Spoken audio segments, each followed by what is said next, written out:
giving up the most they've given up in a single game all year, 141 points to the Sacramento Kings. But good news, their best defender, Draymond Green, is back. Molly, we got to upgrade our point guard defense tonight, so we're bringing in the Hall of Famer, Jennifer Razy. On time, on target. She's ready. But I need you on defense as well. Okay, De'Aaron let me Fox. change my shoes. All right, you got them both ends. De'Aaron Fox went for 44 against the Warriors last night. Tonight, it is Trae Young. They got to find a way to get out and get him near the logo, Jen. Well, he's another one that's just one of the best guards in the league. So they're really going to have to get some, good defense on him, try to contain him. I mean, a lot of him reminds me of Steph, just a tough player to guard. He's constantly moving, great off the high on-ball screen, can get to the rim, shoot the three, score from anywhere. Molly, he averages almost 26 points a game, and he's over 9 assists a game. You like this matchup better for Oubre Jr. tonight more than last night against De'Aaron Fox. Another challenge for Kelly Oubre. Early pickup point, important, and do not foul him. Big-time guy getting to the free throw line and making his free throws, Trae Young. All right, Kelly Oubre Jr., as we told you yesterday, was not traded by the Warriors, but Jimmy's not been traded, but John Lynch made a huge trade today. What is Kyle Shanahan thinking? We'll check in with Matt Mayoka when we continue. Is this 49ers pregame live? No, it's Warriors pregame.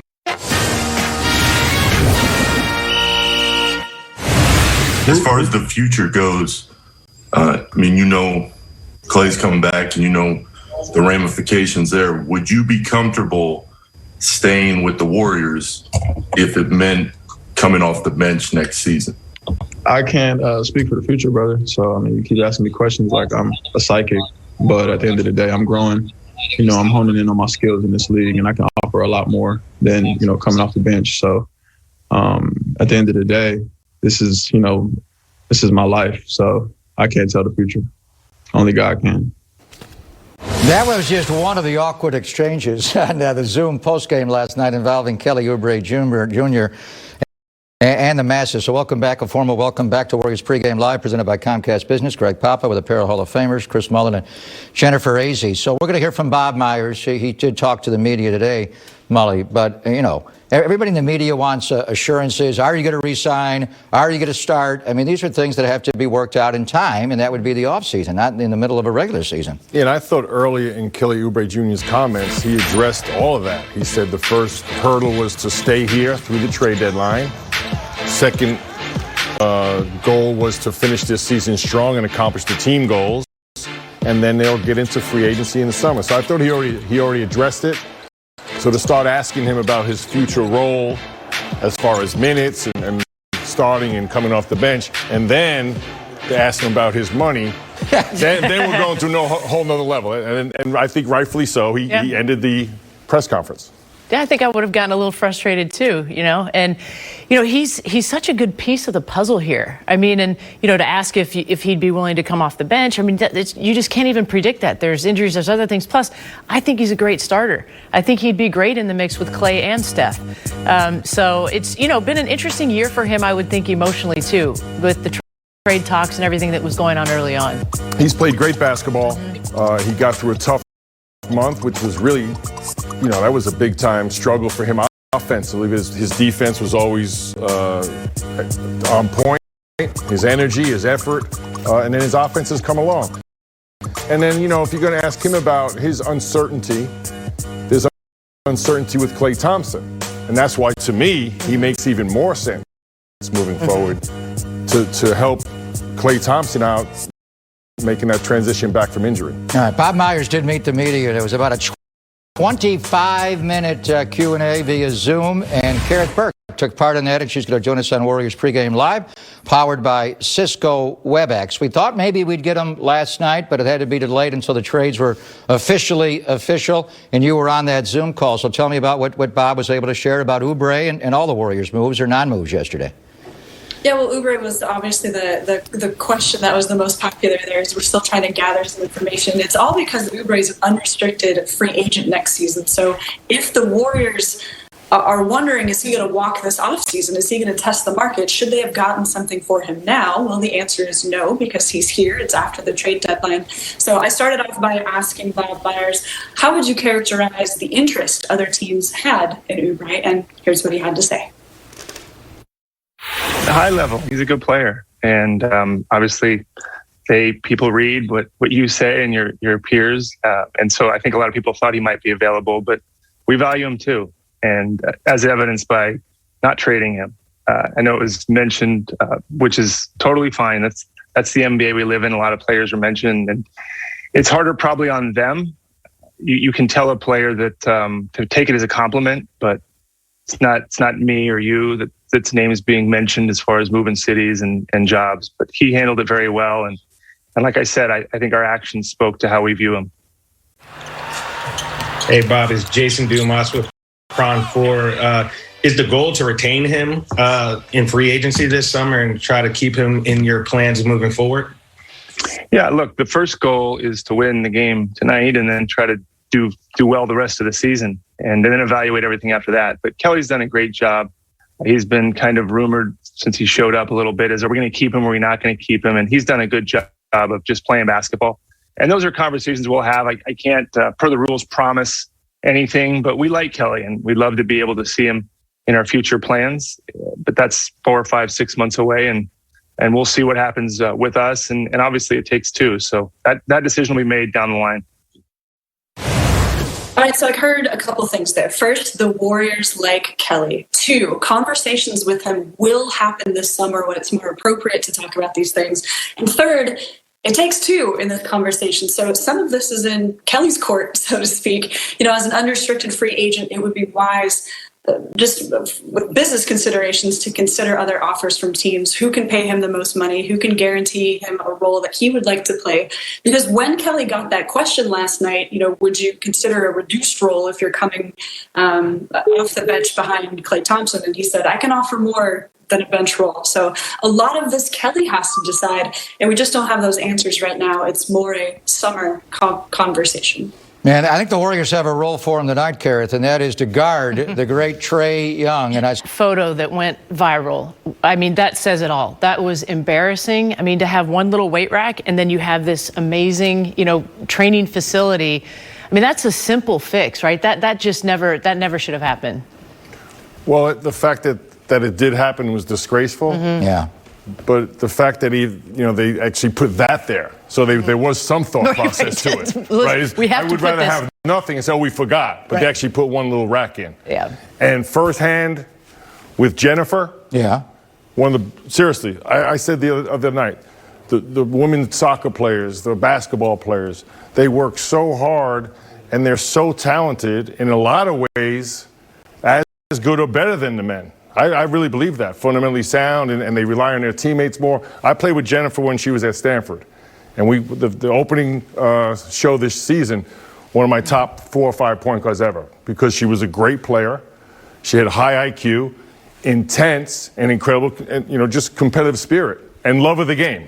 So when you have all that, I mean, it's just amazing. I'm so happy for Megan Rapinoe, and she's a true leader. Oh, she is. Stepping up big time. Yeah, and I appreciate you saying that, too, because I think guys that were around us as we were, kind of growing in our game, in the women's game, all the guys from the NBA were a lot like you in that they were very respectful and very supportive. But outside of that, because I think it was athletes are athletes, basketball players are basketball players. And so we had tremendous respect there, but certainly we're not treated equally outside of that realm. Game knows game. And if you're not in the game, maybe you don't know. And right? it's an eye-opener, too, because I probably went down there for a light workout. And but we after 10 minutes, I'm like, well, I got to play. I don't want to embarrass myself here. And then it became enjoyable, and I got as much out of it as you guys did. That was fun. We love this behind us. Yes. Empowerment Month and Women's Empowerment Month and what it means. So as we continue to celebrate this month of March here at NBC Sports Bay Area, we're honoring girl dads. As we can see,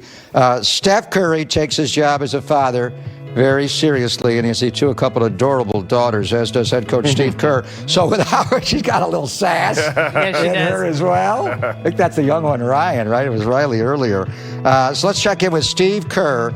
He takes his job seriously as well as being a father of a daughter. So without further ado, here's Girl Dad, presented by First 5 California.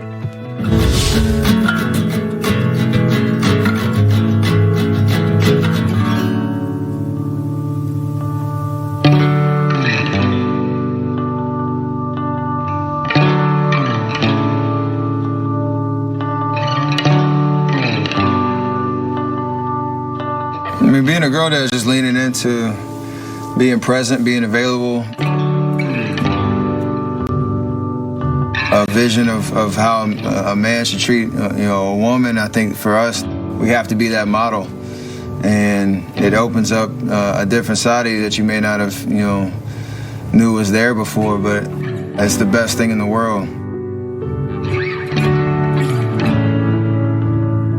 I have one daughter and 2 sons, and when I think of being a girl dad, I think of the special connection I have with my daughter that's just different from the connection I have with my sons. It's a different relationship.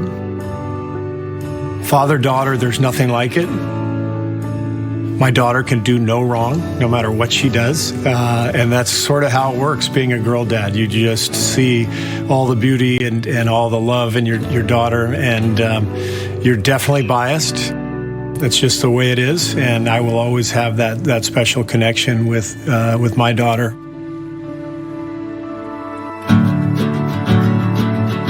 The smile on your daughter's face when you walk in the house, or when you pay attention to something that they're interested in, or that you lean in and you're available and present, that makes such an impact on the way that they see life and see those type of interactions, and shapes their expectation for later in life. So that's my job as a dad, and it's the best job in the world.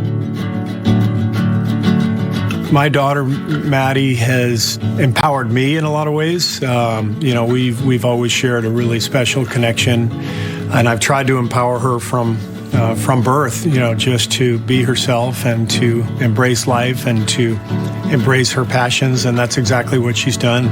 She played volleyball at Cal. She's getting her law degree from Cal right now. I don't feel like I have to empower her at this point. I feel like she's the one who's inspiring me and empowering me.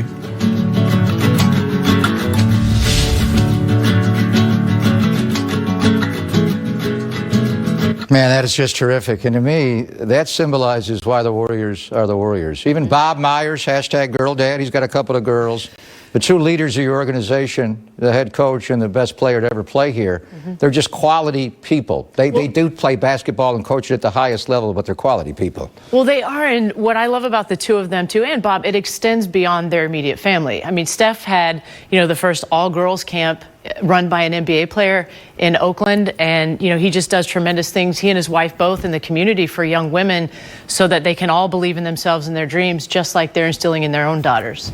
Yeah, and using their platform, that's a trendy term now, but they use it with awareness, and they branch out into all different areas. And Steve and Steph, incredible, like you said, coached and players, but their impact goes way beyond the basketball court. And you have a daughter. I got 3 boys, and my youngest daughter, Kira, and I would say the same thing. She brings out the better side of me, and the sensitive, more emotional side. I try to empower her and give her confidence, but for sure, of all, I got the 3 boys and her, she challenges me more than the boys. She runs the house more so than the boys do. I think that's what I'm in for, too. Having now one of each, my son Camden. Or my son Mac and my daughter Camden, and I have a feeling it's going to go that direction as well. Well, I have 2 sons, but right after I'm done with this show, I've got to call and text Alexandra, Danielle, and Erica.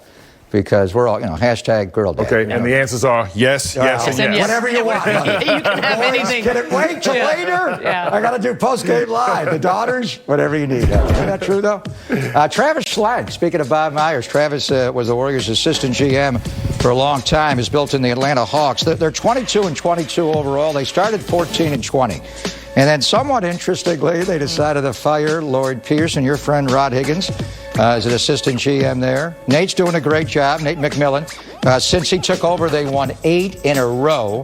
They have lost their last 2. They were beaten by the Clippers, and then the other night they lost a golden one. But obviously the star of their team is the great Trae Young, so we're to give credit. Brought to you by Provident Credit Union. And this guy, not only a great scorer from range, but also a great ball handler, Mully. This guy is the complete offensive package. He sure is, and he's got great vision, as you said, Pop, incredible range. And tonight, really important to have an early pickup point. Much like Steph Curry, he'll pull up from any logo in the building and knock them down, Jen. No, we're going to have to defend the three-point line. And, you know, he moves a lot and he can shake a lot like Steph Curry. I mean, I would say he's the closest in the league that would even remind me a little bit of Steph with, you know, his ball handling ability, change of speed, change of direction, and just kind of throws people off just enough, Chris. He's got an incredible feel for the game, a lot of herky-jerky moves, and he's got incredible court vision. Like Steph, he'll find his teammates. You mentioned Travis Schlenk. I heard him talking about when he gets doubled, giving that ball up early and trusting his teammates, which he's doing a better job of this year. And he's got some shooters around him. He does. And I think his ability to create for them as a scorer is tremendous. The one thing about him, for a little guy and he's slight of build, Steph developed this later in his career to be able to play through contact and draw fouls. This guy shoots 9 free throws a game, attempts, second most in the NBA to Giannis. He makes the most. He makes 8 free throws a game. So he is a free-level scorer. He can score from the logo, but he gets on the free throw line, and he's a great foul shooter. Well, that's been a constant theme almost every game this season, is stop fouling and putting people on the free throw line. But with Trae Young, he shoots 43% overall, 36 from the three, but 87 from the free throw line. So you have to be able to live with some of those dynamic, deep three-point shots. Don't get discouraged. That's going to be a lot on Kelly Oubre tonight. Well, definitely. And I think Kelly can contain him with his size and his length.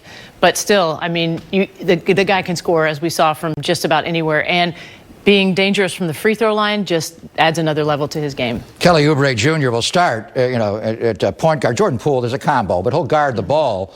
But as you sub out, and this guy plays a lot of minutes, your backup point guard is going to have to guard him some, and that is Nico Mannion. Nico had a tremendous game last night offensively, a career-high 19 points in Sacramento, made 5 games. So a little bit of an acting job there by Dwight Howard, but he was with the Lakers last year to get their 17th NBA championship to tie the Boston Celtics for the most. And they won 5 during the decade of the 80s. Have you guys heard about what HBO is doing? This is the cast of HBO's 1980s LA Lakers drama. So we have John C. Reilly playing Dr. Jerry Buss, which I really like. Jason Clarke, you see a resemblance there to a young logo? John C. Reilly as Dr. Buss is a killer. Look at that. Exactly. You got the comb over going. Irvin Magic Johnson is Quincy. Isaiah is the great Irvin Johnson. This is all on the Showtime LA Lakers. Kareem, little like Cab. Yeah. Solomon Hughes is Kareem. Abdul-Jabbar. They actually have Norm Nixon's son playing Norm Nixon. So this will be great. And we got to check this out because you played against those teams, Molly. You know how great they were. A dynasty, like the Warriors, the 5 years that they went to the finals, and just incredible historic stars with Magic, Kareem, James Worthy, Michael Cooper, incredible Norm Nixon, you said. And I don't know, when I see John C. Reilly, though, I just see Step Brothers. I'm gonna have to ease my way into the Jerry Buss role. That is a great underrated Will Ferrell movie. But John C. Reilly is a very deep act. He can do comedy, but he can do everything. So this is something you got to see, right? Well, yeah, but I think they did a nice job when you put the photos side by side with and the cast. whoever's playing Kareem, warm up your shoulder because you got a few sky hooks coming. All right. So we're looking at the great actors that are going to play, guys that we know. You guys are both in the Hall of Fame. So who should I start with here? I'll go with Mully. No, I'll go with Jennifer Azy. Oh, my. Wow. Well, I take it as a compliment. Wow. Thank you. Did you pick Demi Moore? Demi? Is it Demi Moore or Demi? Did you pick her or did we pick her? You picked her. Somebody picked her. Well, I appreciate it. Oh, my Lord. The eyes look exactly. And the bangs. Have you gotten that before? I have gotten that before, but the bangs are kind of what sells it, I think. So if we ever do something on Tara's great Stanford teams, you got Demi Moore? There we go. I don't know if she can play hoop. Pretty good. Oh, my Lord. Are you talking to me?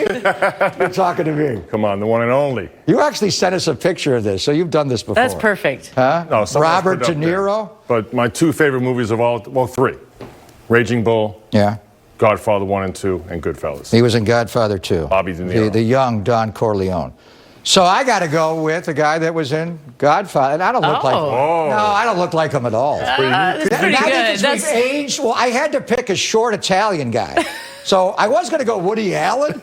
And I thought, well, that's just a joke. And I wanted to have George Clooney do it, but that wouldn't work either. You could have been in Godfather 3. I could have been. Godfather 3. Would I have been the young Michael? Godfather 3, the coda? Have you seen where Michael gets assassinated?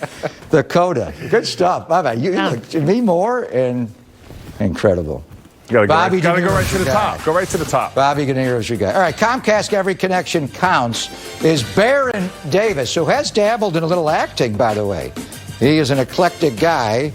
He can make threes, he can dunk on AK-47, and he can sit down with our Darrell Wright. Get in my belly!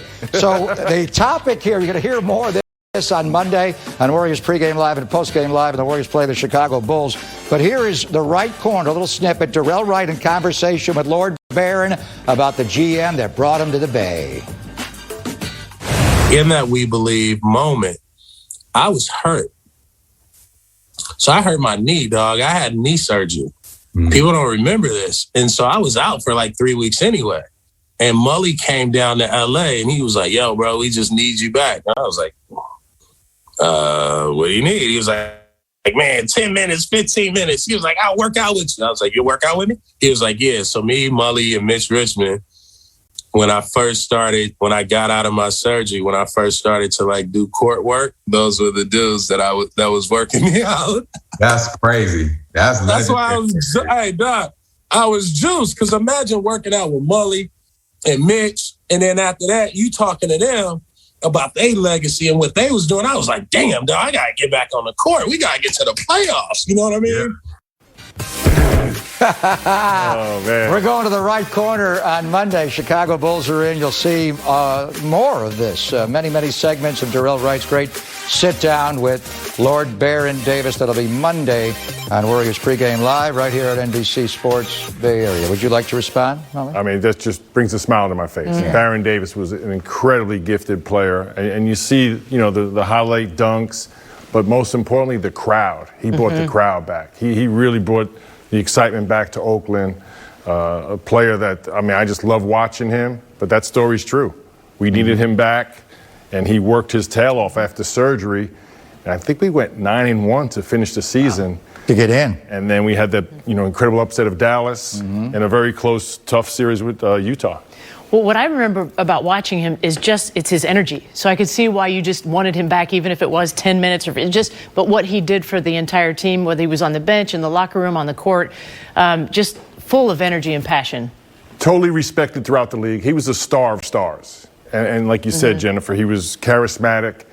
And when we made that trade for Steven Jackson and Al Harrington, they felt way more comfortable coming here because of Baron Davis's status. To me, he's a little bit like Tim Hardaway. Just an undersized point guard. He's yapping in your face and the heartbeat of the team. You played with Tim Hardaway. Did you see a little bit in Tim Hardaway when you went to get him? Absolutely. Once we got Baron, we had a totally different team. That's why I brought Nelly in, because I saw a lot of Tim Hardaway and Baron Davis. And both guys, you said they would talk, but most importantly, they would back it up. And one of the most talented players I've ever seen in the NBA. And his dunk against AK-47 in the next round against the Utah Jazz. That's really when Oracle Arena got the nickname Roracle. And we've heard it when the Warriors won championships, went to the finals 5 straight years. But those of us that have been around since the 80s, Mully, I'm not sure it's ever been louder than what he was able to pull off, beating Dallas and then the dunk on Kirilenko. No question. And you've been around a long time, Pop, and you've seen the crowds come and go a little bit. But that particular play, that's the loudest building I've ever been in my life. Wow. Yes. And he deserved it too, no right? question. Without question. All right, now to the other side of it. The Warriors did not play well last night, and one man in particular, one young man, he's just 19 years of age, had what you called, Mully, his worst game of the NBA. On-court production, his body language was not strong. What will James Wiseman do tonight? Clint Capella is a rebounding fool. A shot, 24 seconds. They could have just held the game out. He shot the ball. And the game wound up going to overtime. But Mark Jackson empowered him. And Steph, obviously, with the ankles, had his situations early. But you were clear last night that he's got to rev it up. James Wiseman did not play with enough motor last night. Capella is the leading offensive rebounder in the NBA. So what do you want to see from Wiseman tonight after what happened last night in Sac, Mully? Well, I'm a huge fan of James Wiseman. I firmly believe he's going to be a perennial all-star. I love all his talent. I love everything about him. I was coming from what I saw last night during the game, and that's energy, consistent effort. We always hear that he's the fastest big man in the league, and with that comes the responsibility, Jennifer, of sprinting every single time, not picking and choosing when you're going to run the floor.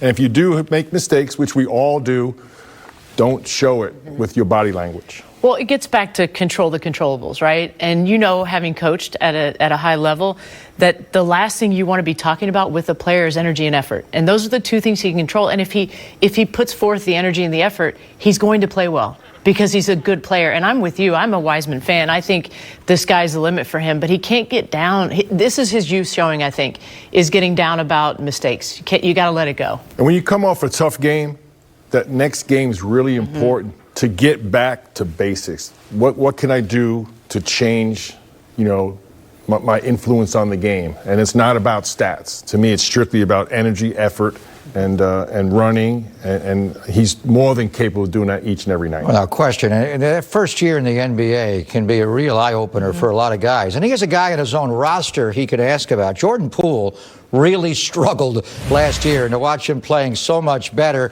Monty Poole, who was in studio with us last night on Warriors Pregame Live and Postgame Live, joins us now, powered by Cisco WebEx. So, Jordan Poole, you go back last year, and he was the 28th overall pick of the draft. He wasn't number 2. But people were already, 1 year in, they're saying he's a bust. He's not going to be a player. He goes to the G League last year, plays better coming out this year, much better. So without Steph Curry, what do you think is the role now for Jordan Poole, Monty? Well, I think Jordan right now has got to be the point guard. I mean, he's dynamic. He's able to get his own shot.